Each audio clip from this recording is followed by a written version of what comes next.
Bendunglah aliran gairah ketika harusnya membanjir, sehingga tak memalukan dan meruntuhkanmu. Tetapi mengapa aku takut runtuh? Bukankah di bawah puing-puing keruntuhan diri, hasanah tersembunyi telah lama menanti? Sang pencinta yang telah tenggelam dalam roh, berharap agar tenggelam lebih dalam lagi. Sementara jiwanya naik turun di hempas gelombang, masih dia sempat bertanya, di manakah yang lebih menyenangkan? Di puncak gelombang atau di dasar laut?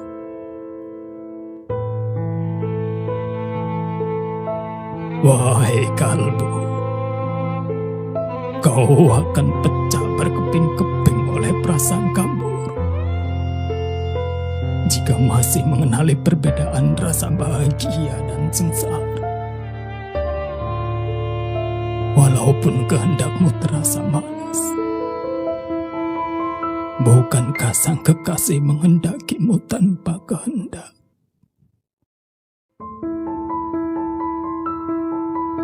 Setiap bintang dari sisinya setara dengan nilai harta tebusan 100 bulan baru. Adalah haknya memotong semua urusan duniawi demi urusan darinya, agar mendapat ganjaran dan tebusannya. Bergegaslah pertaruhkan jiwamu. Hidup para pecinta itu berada di alam kematian. Takkan kau dapatkan hati sang kekasih sampai dengan kau kehilangan hatimu sendiri.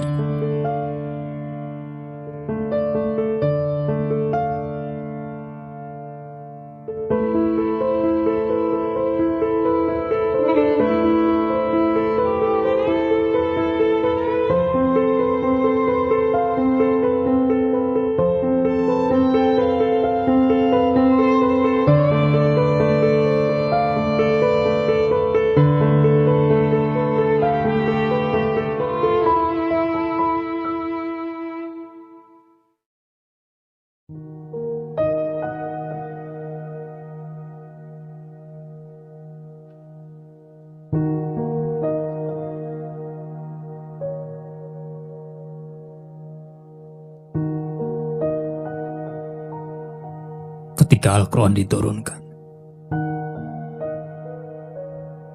ramai kaum tak beriman mencemoohkan. Mereka mengatakan, itu hanya kisah dari cerita masa lalu, bukan penelitian yang baru, bukan pemikiran yang canggih. Bahkan anak kecil pun bisa memahaminya. Hanya tentang hal-hal yang diperintahkan dan hal-hal yang dilarang. Kisah tentang Yusuf, tentang betapa tampannya dia. Kisah ayahnya Yakub, Zulaikha dan gairahnya. Naskah biasa saja. Semua orang dapat memahami maknanya. Tidak terdapat bagian yang membingungkan akal.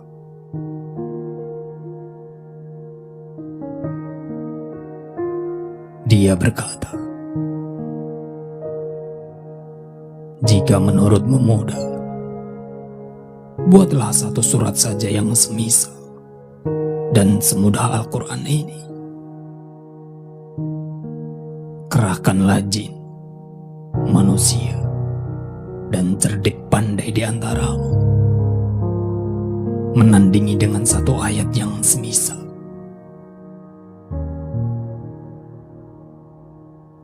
Ketahuilah, kalimat dalam Al-Quran itu memiliki pengertian literal dan makna dalam yang sangat agung. Dan di balik makna dalam itu terdapat lapisan makna ketiga yang di dalamnya semua kecerdasan hilang akal. Tentang makna lapis keempat dari Al-Quran, sama sekali tak ada yang dapat memahaminya kecuali Tuhan, yang baginya tak ada sekutu, yang baginya tak ada suatu pembanding. Karena itu anakku, jangan membaca Al-Quran hanya demi makna luarnya belaka. Azazil memandang sang insan dan didapatinya dia tersusun hanya dari tanah liat belaka. Aspek luar Al-Quran itu seperti jasmani insan, ciri-cirinya tampak, sementara jiwanya tersembunyi.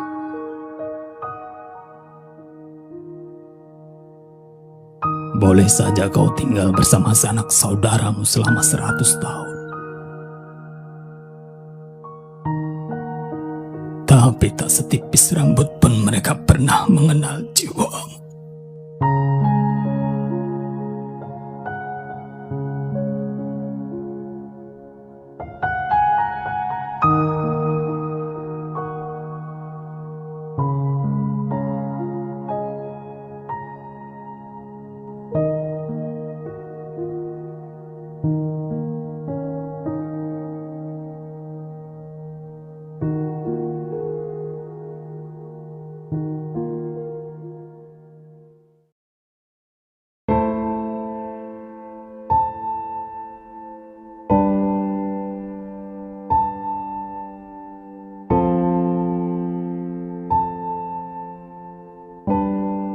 Nabi Daud alaihissalam bertanya,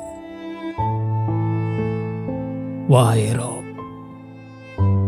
karena engkau sedikit pun tidak membutuhkan kami, maka jelaskanlah mengapa engkau ciptakan kedua alam." Rob menjawab, "Wahai insan, aku adalah sebuah khasanah tersembunyi. Ku cinta jika khasanah kasih sayang dan kepemurahan diungkapkan. Ku tampilkan sebuah cermin. Bagian mukanya adalah kalbu, bagian belakangnya adalah alam dunia. Jika bagian mukanya tak engkau ketahui, maka bagian belakangnya tampak lebih baik.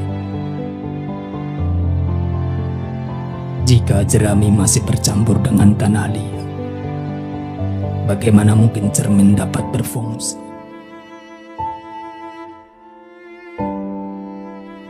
Ketika engkau pisahkan jerami dari tanah liat, cermin menjadi jernih.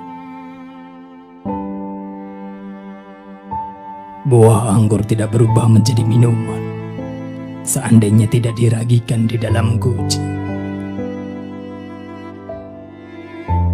Jika ingin kalbumu tumbuh cemerlang, perlu engkau lakukan sedikit upaya.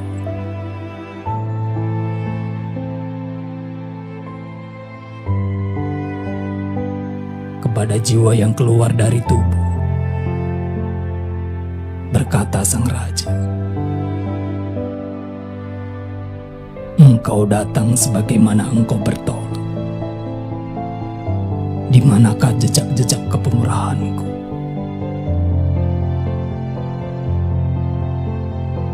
Teka-teki termasuk alkami, bagaimana mengubah tembaga menjadi emas. Maka kami telah diubah oleh alkemi yang langka.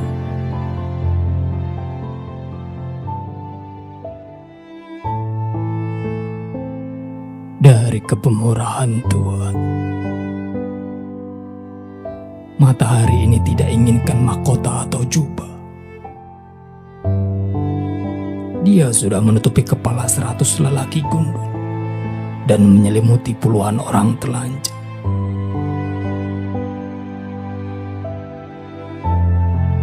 Anakku, perhatikanlah Isa putra Maria yang mengajarkan kerendahan diri dengan menunggang keledai. Sungguh mencengangkan intan permata di atas punggung keledai.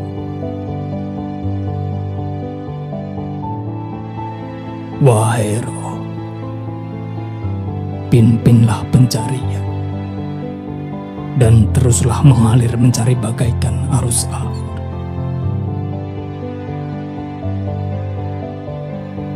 Wahai akli, untuk mendapatkan hidup abadi, teruslah tempuh jalan kematian. Teruslah berzikir hingga diri terlupakan, sehingga lenyap lebur engkau dalam yang diseru, tanpa teralihkan lagi oleh penyeru atau seruan.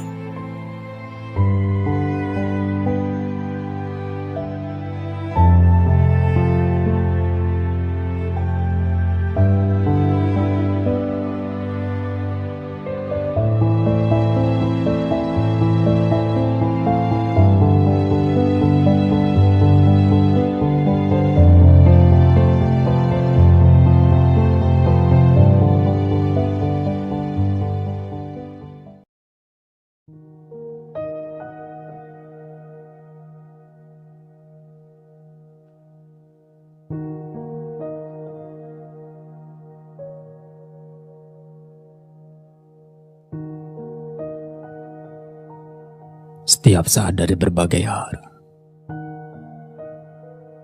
himbauan sang kekasih menyerumu. Ke aljana seyogianya kita menuju. Tak elok jika ke alam dunia ini hanya untuk berjalan-jalan.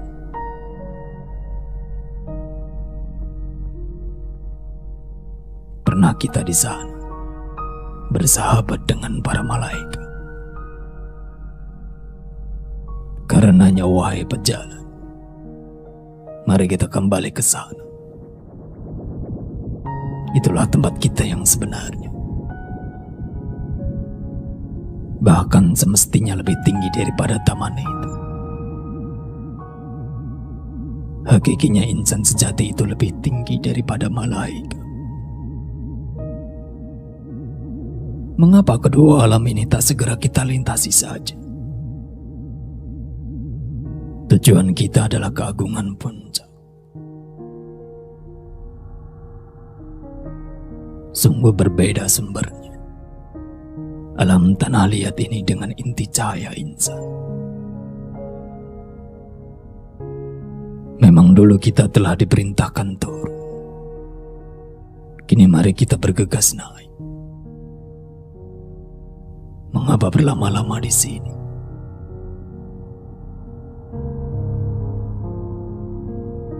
Segarnya keberuntungan adalah sahabat kita.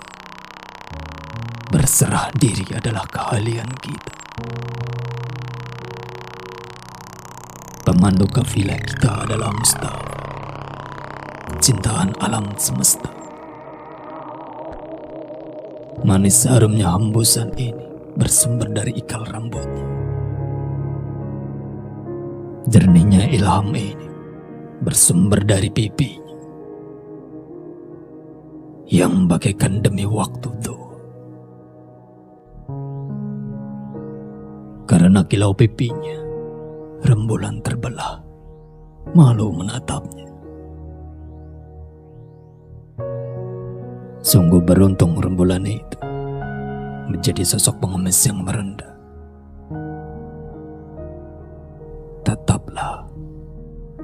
indahnya rembulan yang berlangsung terus-menerus pada kalbu kami.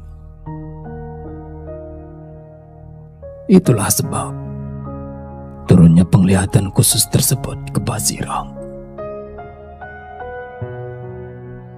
Ketika dulu datang seru, bukankah demikian? Maka baterah dirimu pun remuk. Jika nanti sekali lagi bahteramu remuk, maka saatnya penyatuan tiba.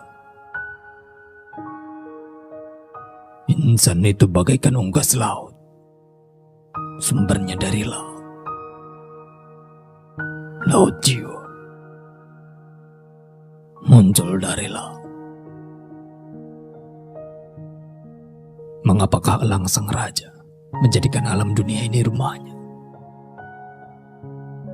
Bahkan sejatinya, insan itu mutiara laut. Di dalam lautlah tempatnya.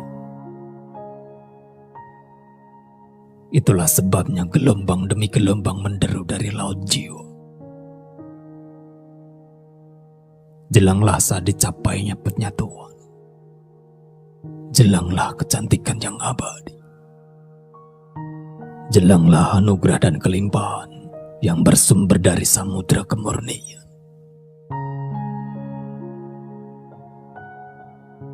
Gemuruh kelimpahan telah muncul. Gelegar dari laut telah tiba. Fajar perahmatan telah menyingsing. Bukan cahaya bagi biasa, melainkan cahaya rahmatnya. Siapa sebenarnya sosok kasat mata ini? Siapa sebenarnya pangeran dan bangsawan itu? Siapa sebenarnya ahli hikmah tua itu? Mereka semua adalah hijab. Dan obat dari bermacam-macam hijab adalah lebur, musnah. Pancuran sumber kekeringan ini berada di dalam kepala dan di dalam matamu sendiri. Sebenarnya kau memiliki dua buah kepala. Kepala yang terbuat dari tanah liat telah kau pahami. Yang kedua adalah kepala sejati. Dari langit sumbernya. Kepala sejati sebagian besar manusia tersembunyi, berserakan di balik tanah liat. Mestilah suatu hari kau pahami. Kepala yang pertama bergantung kepada kepalamu yang sejati. Kepala yang sejati tersembunyi. Dan yang tampak ini hanyalah bayangannya. Ketahuilah, di balik alam dunia ini terdapat semesta tak terbatas. Satukan dirimu.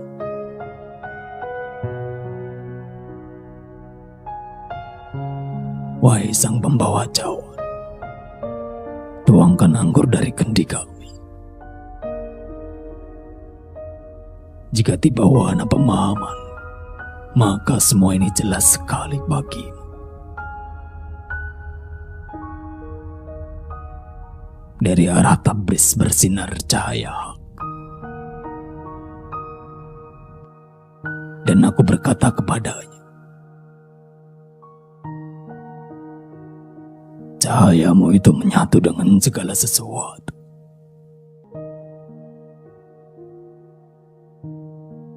Sekaligus ia terpisah dari mereka semua.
semua yang mempesonamu pada wajah-wajah cantik adalah cahaya sang matahari terpantul pada kaca prisma.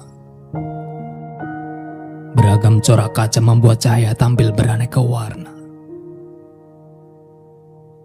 Ketika prisma kaca beraneka warna tak lagi ada, barulah cahaya tanpa warna mempesonamu. Bangunlah kebiasaan menatap cahaya tanpa prisma kaca, sehingga ketika prisma kaca itu remuk, tak lagi engkau buta. Selama ini engkau puas dengan pengetahuan yang kau dapat dari orang lain. Matamu dapat memandang karena adanya cahaya lampu orang itu. Dia mengambil lampu itu agar kau ketahui bahwa engkau seorang peminjam, bukan pemberi yang murah hati. Jika semua pemberian itu telah engkau syukuri dengan sungguh-sungguh beramal, tak perlu kau tangisi kehilangan itu, karena dia akan menggantinya 100 kali lipat. Tetapi jika selama ini kau tak pandai bersyukur, kini saatnya meneteskan air mata darah. Karena keunggulan jiwa dihapuskan dari mereka yang tak bersyukur. Dia menghapus amal-amal kaum yang kufur. Kepada kaum beriman yang beramal soleh, diberinya kehidupan yang baik. Dilenyapkannya timbangan rasa akan apa yang selayaknya didekatkan atau dijauhi. Begitu pula rasa terima kasih dan kasih sayang, sedemikian rupa, sehingga tak tertinggal jejaknya lagi. Ketahuilah sabdanya, dia hapuskan amal-amal kaum-kaum yang kufur, menunjukkan hilangnya hasrat akan setiap objek yang diinginkan dari semua orang yang telah mencapai hasratnya itu di alam dunia ini, kecuali dari mereka yang beriman dan bersyukur. Keberuntungan bersama dengan mereka. Keberuntungan dari masa silam tak lagi dapat memberi kekuatan kepada pemiliknya. Keberuntungan di masa depanlah yang dapat memberikan kebajikan. Patuhilah perintah, pinjamkanlah. Pinjaman yang baik kepada roh dari harta dunia ini, dan akan kau jumpai 100 kali lipat ganjaran di hadapan. Kurangilah barang sedikit makan dan minummu, dan akan kau dapati dirimu di tepi telaga Kautsar. Tidaklah mungkin orang-orang yang memberi minum di bumi ini karena keimanannya ditinggalkan oleh keberuntungan. Rob mengembirakan hati mereka karena dia akan memberikan kehidupan yang baik. Dia akan membalikkan apa-apa yang dulu mereka senangi setelah kematian mereka. Dia bersabda, "Wahai maut, telah kau musnahkan dunia mereka. Kini kembalikanlah apa-apa yang telah kau ambil dari kaum yang pandai bersyukur itu." Sang maut ingin mengembalikan itu semua, tapi mereka tak mau menerimanya kembali, karena mereka telah dianugerahi kebangkitan kehidupan jiwa. Mereka berkata, "Kami kaum yang bertaubat. Telah kami lepaskan jubah kehidupan ragawi kami. Takkan kami ambil kembali apa-apa yang telah kami korbankan. Telah kami dapati ganjaran dari roh. Tak ada satupun hal duniawi yang setara dengan itu. Kebutuhan, hasrat dan kepemilikan telah tanggal dari kami. Kami telah timbul dari air gelap dan mematikan. Telah kami capai anggur murni al-jannah dan pancuran telaga Kautsar. Wahai dunia, apa-apa yang telah kau tunjukkan kepada kaum yang lain, kekufuran, pengkhianatan, dan kesombongan, kami tuangkan itu semua ke atas kepala kalian sebagai pembayar. Karena kami adalah para penyaksi kebenaran yang berhijab melawan kalian. Menjadi jelaslah bagimu bahwa Rabb yang Maha Kudus memiliki hamba-hamba yang siaga dan sigap, yang membongkar kemunafikan dunia, yang menegakkan kemah perang mereka di atas benteng pertolongan ilahiyah. Para penyaksi itu akan kembali sebagai ksatria. Mereka yang tadinya menjadi tawanan dunia tampil meraih kemenangan.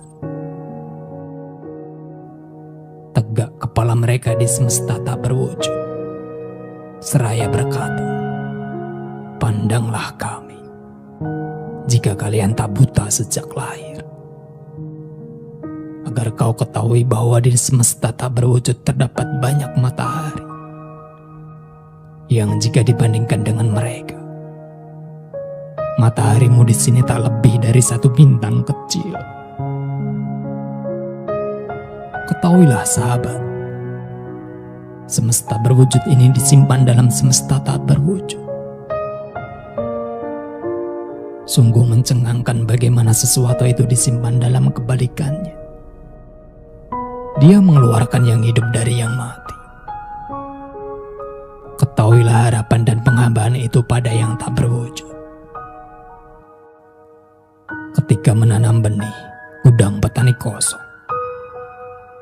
Tidakkah ia gembira dan bahagia ketika berharap kepada yang tak berwujud? Yaitu ketika berharap bahwa tanamannya tumbuh dari ketiadaan. Pahamilah ini, agar engkau sadari tentang kenyataan rohania. Setiap saat engkau berharap agar sesuatu datang padamu dari semesta tak berwujud, pemahaman dan persepsi rohania, kebaikan dan kebahagiaan, tak diizinkan saat ini membongkar rahasia ini lebih terang lagi. Singkatnya, semesta tak berwujud atau ketiadaan adalah bagaikan pabrik milik roh, yang dari situ terus-menerus dihasilkan pemberiannya. Rabb adalah yang mewakili, yang menghasilkan segala sesuatu tanpa memerlukan akar, tak pula memerlukan penunjang.